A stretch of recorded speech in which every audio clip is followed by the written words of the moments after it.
What's going on, nerds? Welcome back to Comic Book Nerd Nation, episode 153. I'm Fox2.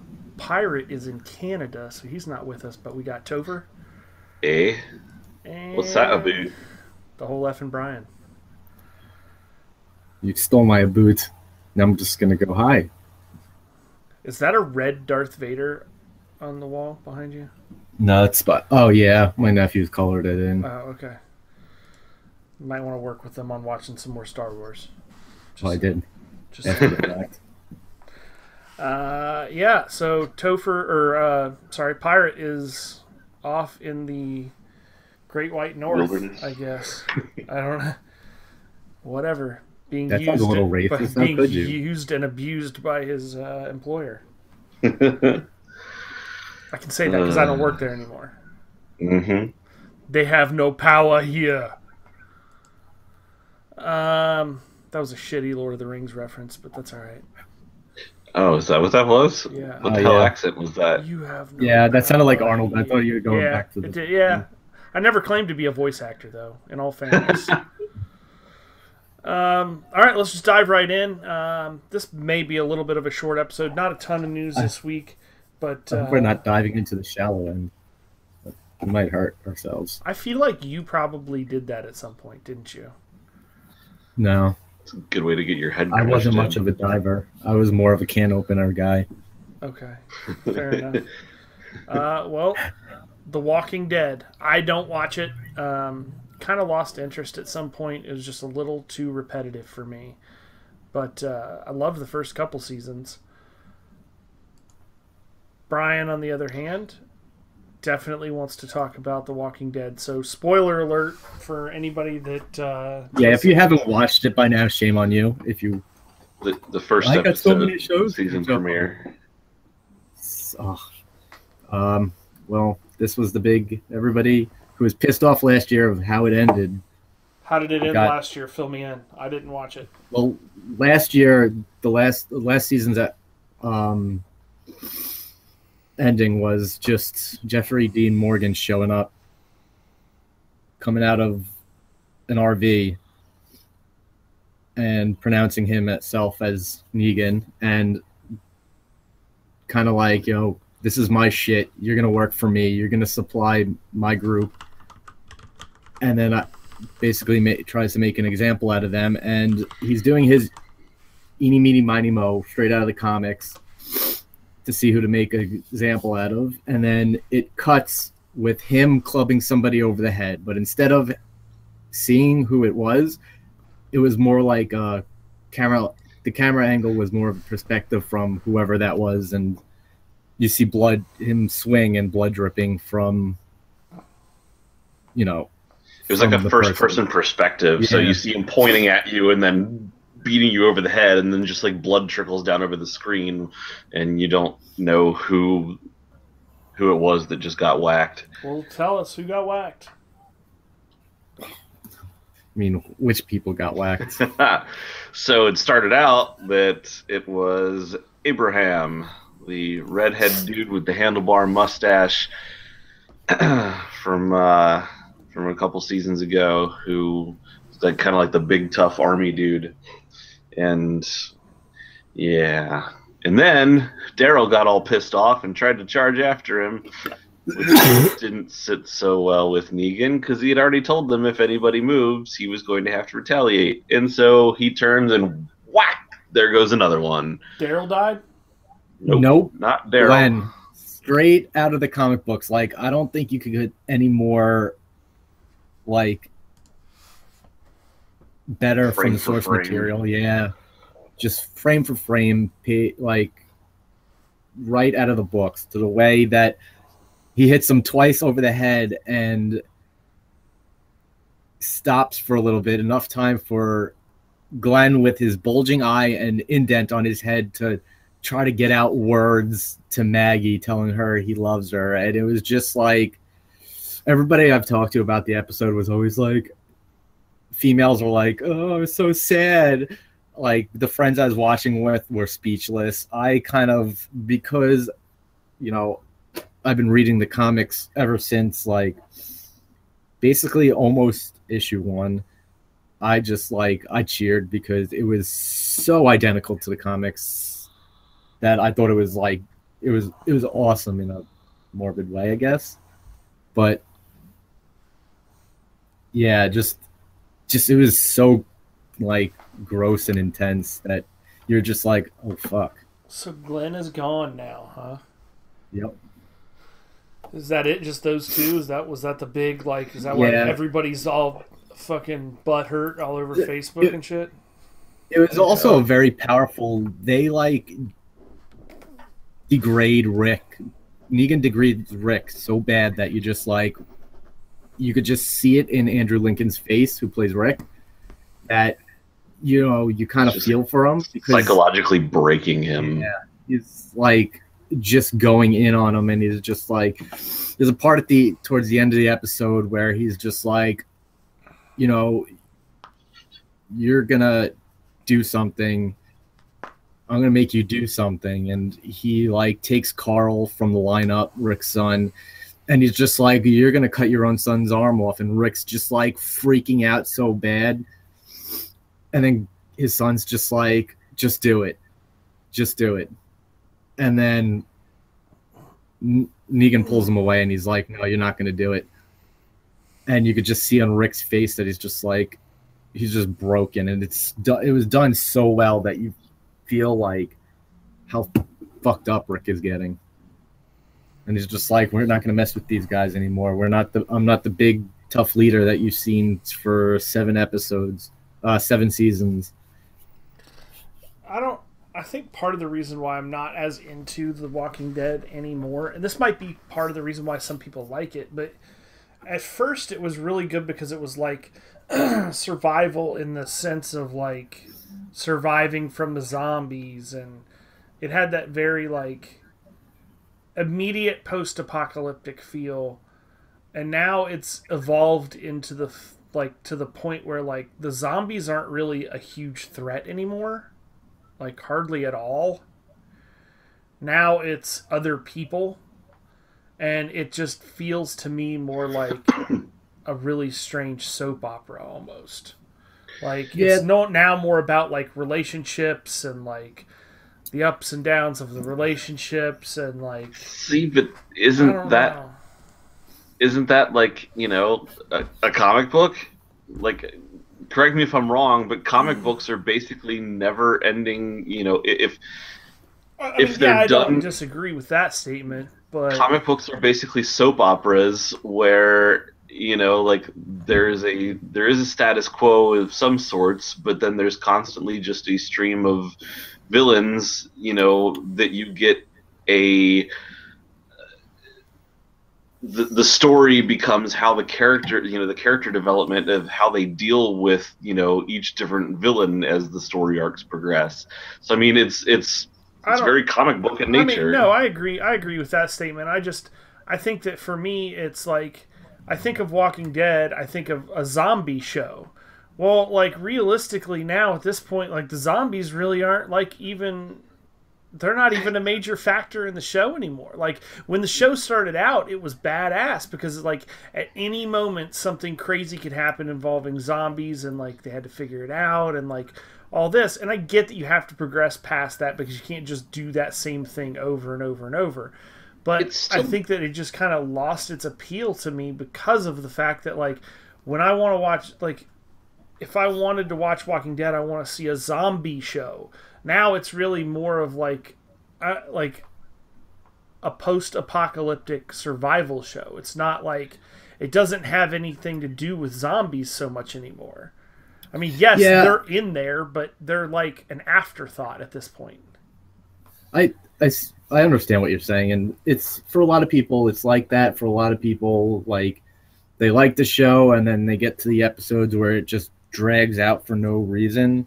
Like, kind of like, I think it's season 2 where the first half of the season they're like, where's Sophia? Where's Sophia? Where's Sophia? Like every episode in it. Yeah. I almost lost interest in that.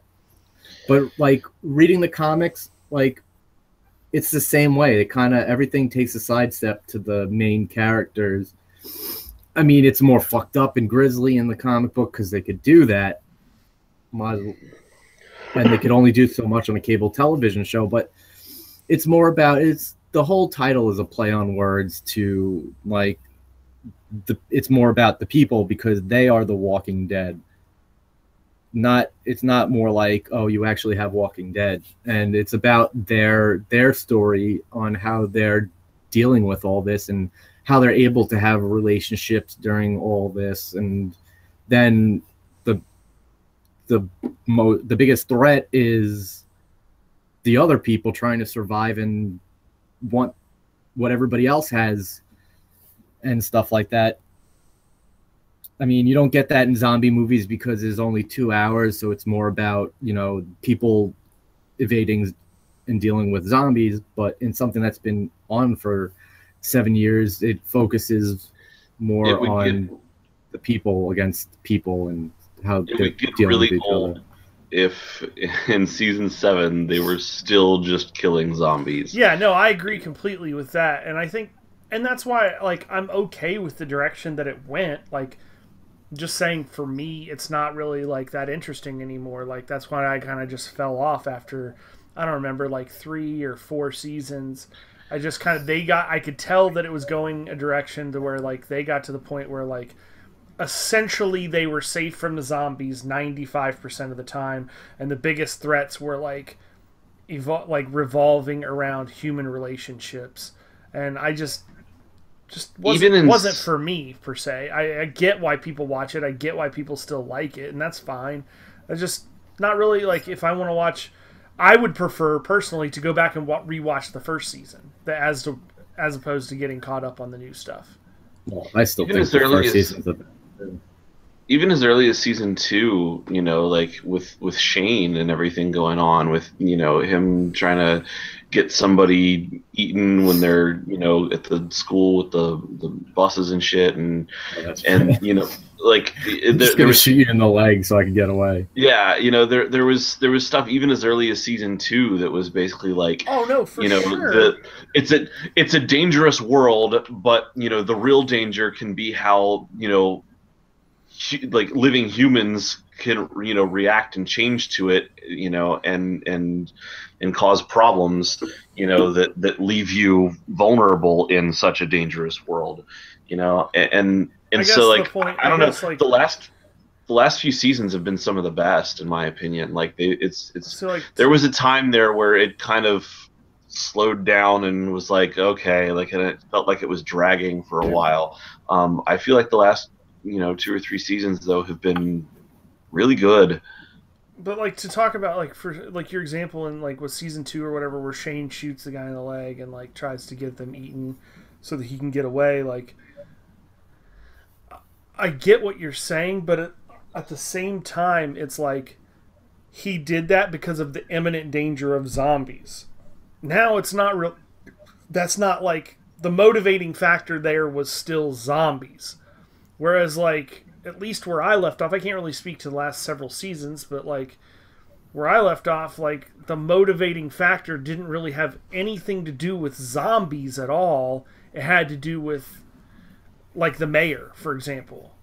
Like, that whole season, like, had very little to do with motivation around zombies whatsoever.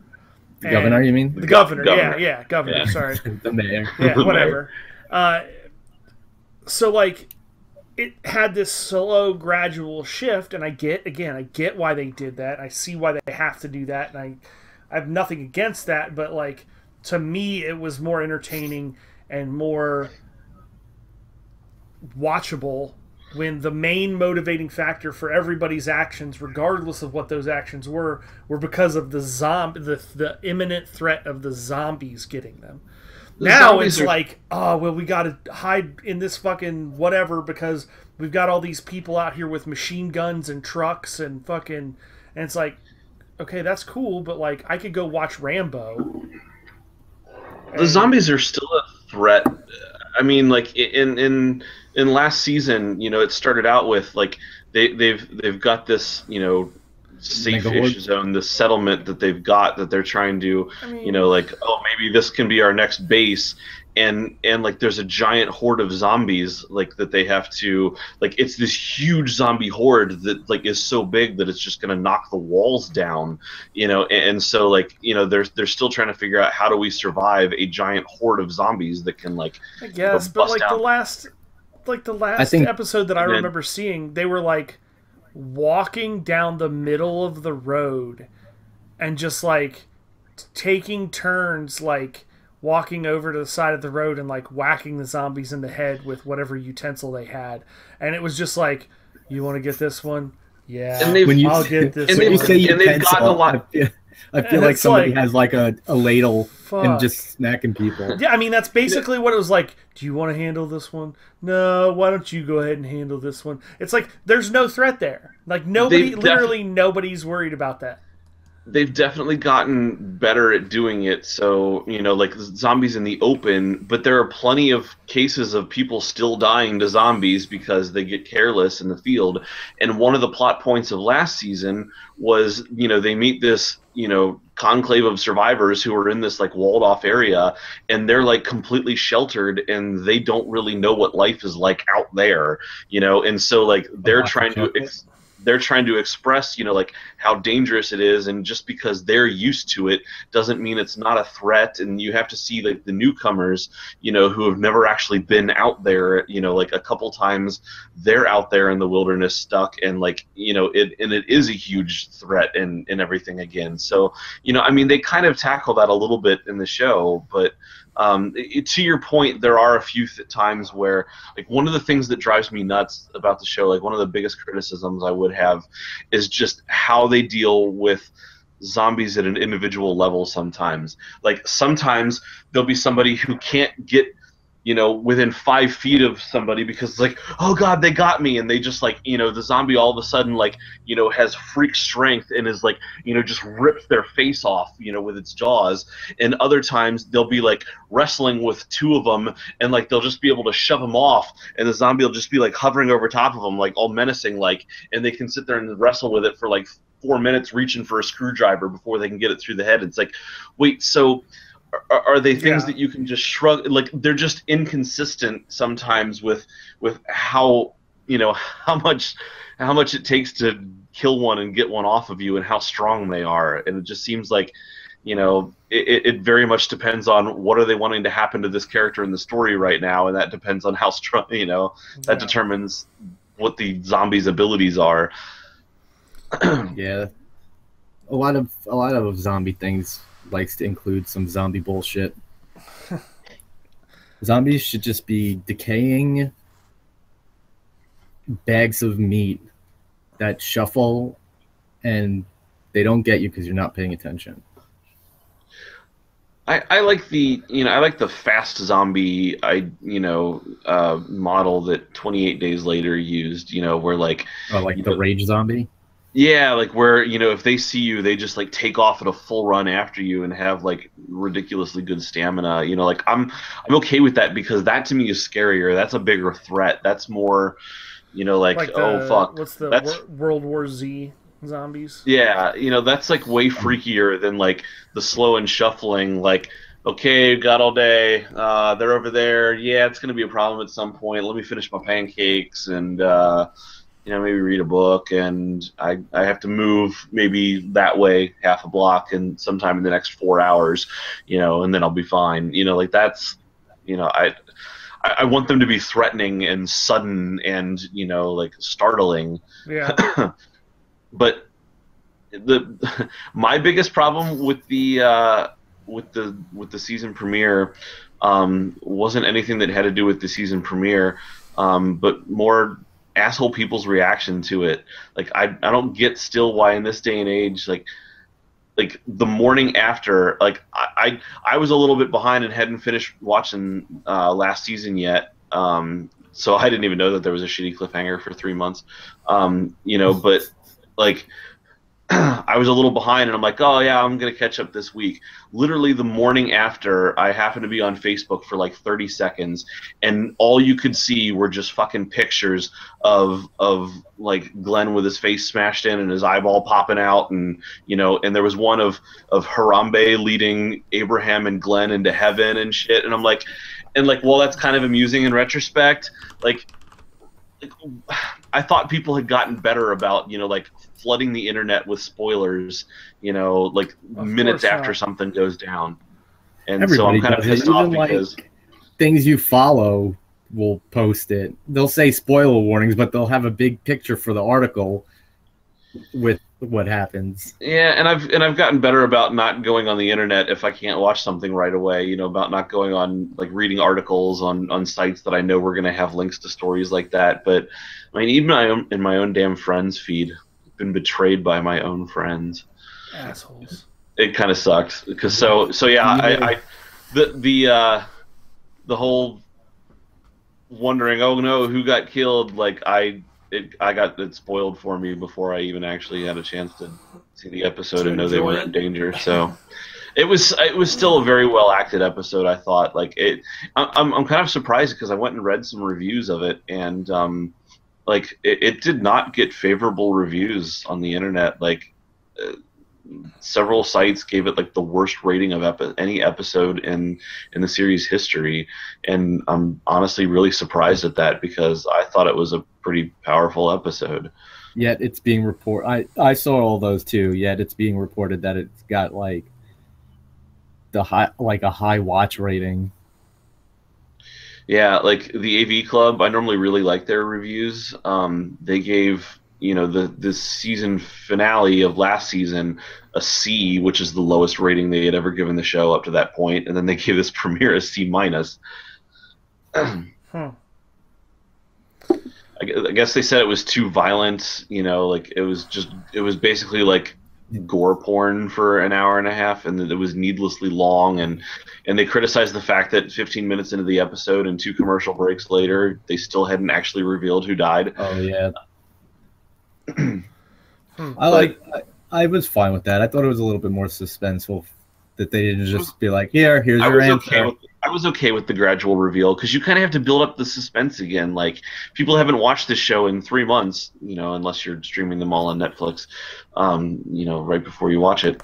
But people haven't seen that shit in a few months, and like that build up that you had at the end of from the finale of last season, you don't have that when you just turn on the season premiere. You've been without it 3 months, and like they can't just show him whacking him like right off the bat, no pun intended, because it wouldn't have the same effect. Like, you're not as invested yet. They have to build up your emotional state again. Alright. I think my favorite part from the episode, real quick, was when Abraham before he gets slugged, he just standing all straight, looking into Negan's eyes, and is like, right after he gets hit, Negan backs off a little bit, and he's like, "Suck my nuts." And then after Negan's done with him, he's like, "He said, suck my nuts." Dude, Negan was fucking great in both episodes. Holy shit! Awesome. Like, that character is just like, That actor is incredible. yeah, Jeffrey he's Dean really Morgan. good. Yeah, And yeah, he's really Yeah. good. I don't know and see, I know that Glenn dies in the comics from Negan, like, so it wasn't a total shocker even when it got spoiled, although I didn't know that Abraham was going to get it too. So unfortunately, like, I would have been fine just thinking it was Glenn, and then I saw that picture with Harambe and Abraham and Glenn, and I was like, God damn it, does Abraham die too at some point? So Abraham had Denise's death in the comics.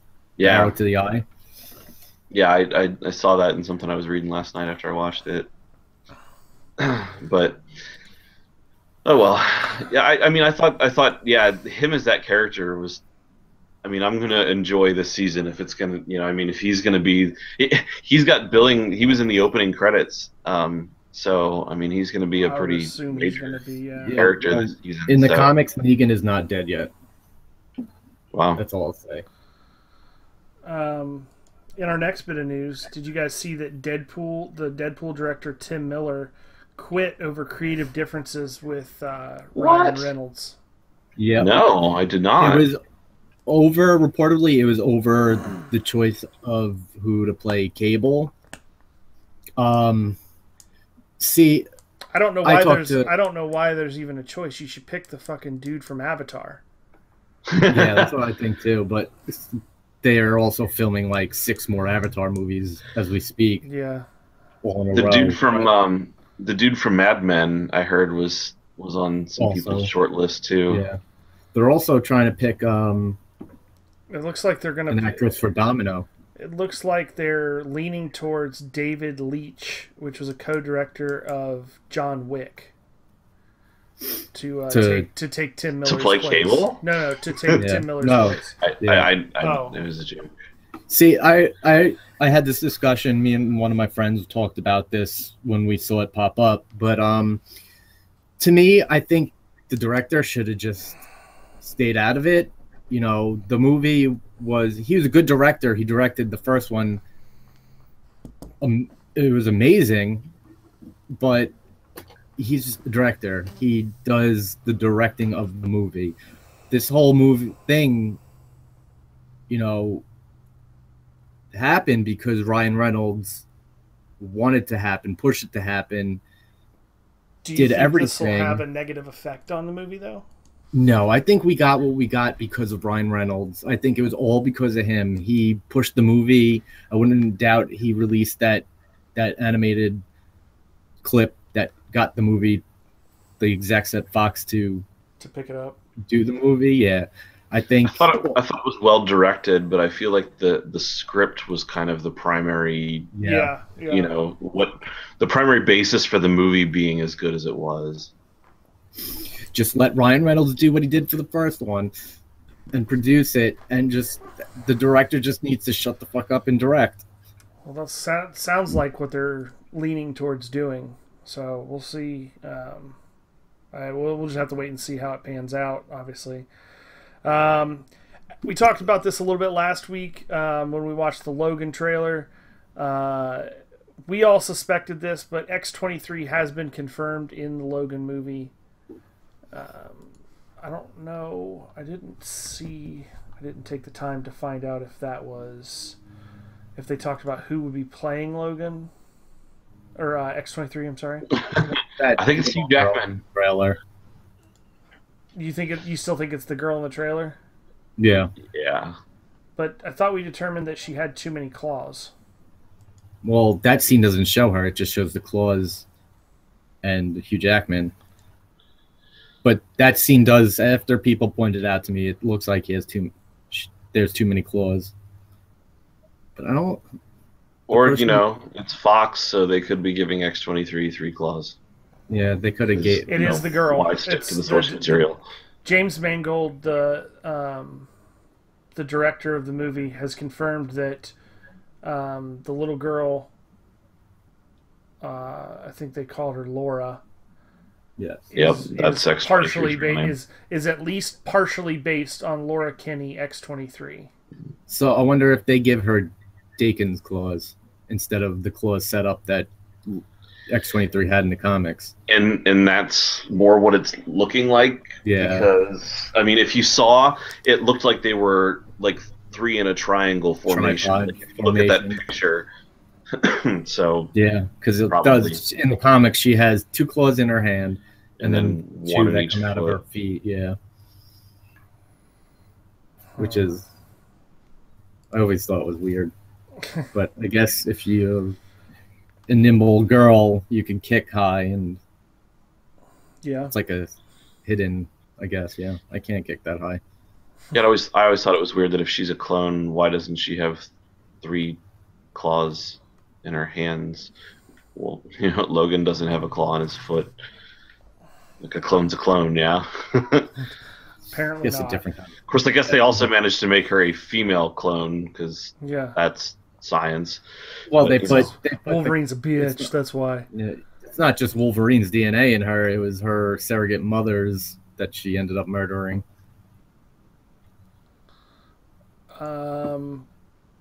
Last bit of news for the week. the Doctor Strange movie came out, and it's getting some really good reviews. I seen one bad review. I'm just like, you're the only one. Why? But I'm excited. I'm going to see it on Thursday. Yep. How long has it been out overseas? It came out last week. I I hate think. how they do that. Yeah, it's a little. So it came out like 2 strange. weeks early over there. A little strange. A little strange. But yeah, it's tons of good stuff. I honestly didn't. I didn't expect anything less. I thought that this movie. I have thought since I saw the very first trailer that this movie was going to be fucking awesome. It's going to be entertaining. The visuals, I'm sure, are going to be incredible. Is this one that Fox actually sees in theater? Yeah, this will be one that Fox actually sees in theater for sure. Wow. Yeah. I wish it did drugs because it looks a little trippy. Yeah. So I don't know. Is this something that's on your guys' to go see list? Yep, Oh, for sure. On Thursday, I already have tickets. Nice. I don't have my tickets yet, but I might actually go see this one, and I might try and see this one in 3D at some point. I don't know if I'm looking for that much of a serious commitment. That seems like it might be a little on the intense side. The visual effects. That's why we're letting. The visual. I don't effects, like my experiences to be intense. I kind of just like I don't know. I mean, I'm half in this. I don't want to vomit in the fucking theater. Is what I'm saying. Like some of those visual effects look pretty like breathtaking already, and the depth and things that are involved in some of those, I think it might almost be overwhelming. To me, the best thing I've seen in 3D, far and away so far, is the last Avatar? the last Star Wars movie. I didn't see that in 3D. Was awesome in 3D. It was. Oh, wait, no, I did see that in 3D. Yeah, that was super cool. But The second time I saw it in 3D. Yeah, that's exactly good. that's exactly how we did it. We went the first time, saw it regular, and then we went and saw it in 3D the second time. So, well, that's it for this week. We got a little bit of a short episode. Not much news-wise, plus time constraints. I've got some stuff that I got to take care of. So we're adults. We are adults, and we have adulting to do, unfortunately. But we will be back next week with more fun-filled, nerdy goodness. And or just another Comic Book Nerd Nation podcast. Or just another episode of the podcast. I'm Fox2. We got Topher. Later. And the whole F and Brian. Peace to the Middle East.